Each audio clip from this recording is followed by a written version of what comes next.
I was 14 when my sister vanished, not kidnapped, not missing, just gone. One night, her room was full of noise, music low, phone buzzing, drawers opening and closing. The next morning, it was silent, too clean, too empty. My parents told me she'd run away. She needed space. My mother said she was troubled.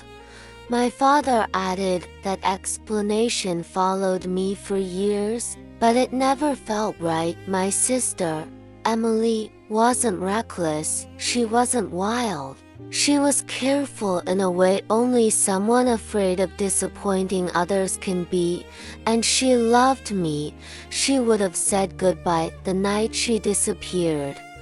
I remember one detail no one else seemed to notice. Her shoes were still by the door. Emily never went anywhere without those shoes for weeks.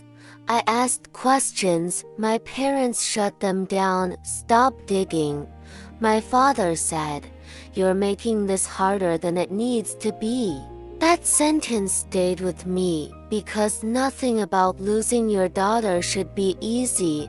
Years passed, Emily became a story we didn't tell. Her name was avoided at dinner. Her room became a storage space. Her photos slowly disappeared from the walls. It was like my parents were erasing her. On my 25th birthday, my mother gave me a box. Inside were old photos, childhood drawings, and one thing that didn't belong, a prepaid phone. It was hers. My mother said quickly she left it behind. That night, curiosity won. I charged it. There was one unread message, dated 2 days after Emily disappeared, from an unknown number. It said, "If you tell him, I'll disappear for real." My hands shook. Who was him? And why had my parents never mentioned this phone? That was the moment I realized something terrifying. Emily didn't just leave, she was scared, and someone in my house knew why. I confronted my mother first. She stared at the phone like it might explode. "That's nothing," she said. "Too fast, delete it." Who was she afraid of? I asked. Silence, then tears. My father walked in halfway through the conversation. The moment he saw the phone, his face changed. Not confusion, fear. "She promised," he said quietly. "She promised she wouldn't tell." Tell who? What? The truth came out slowly, painfully. Emily had been seeing someone older. Much older, someone my parents knew, someone they trusted. She said he'd ruin us if she talked. My mother whispered. He said no one would believe her. My chest tightened. "Did you protect her?" I asked. My father looked away. "We protected the family," he said. That sentence broke something inside me. They didn't go to the police.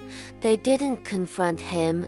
They told Emily to stop seeing him and forget it ever happened. 2 days later, she disappeared. I think she thought running was the only way to stay safe. My mother said that night, I searched the phone. There was a voicemail draft Emily never sent. Her voice cracked as she spoke. "If anything happens to me, please don't believe them." I realized then Emily didn't leave us. She escaped. The number that sent the message was still active.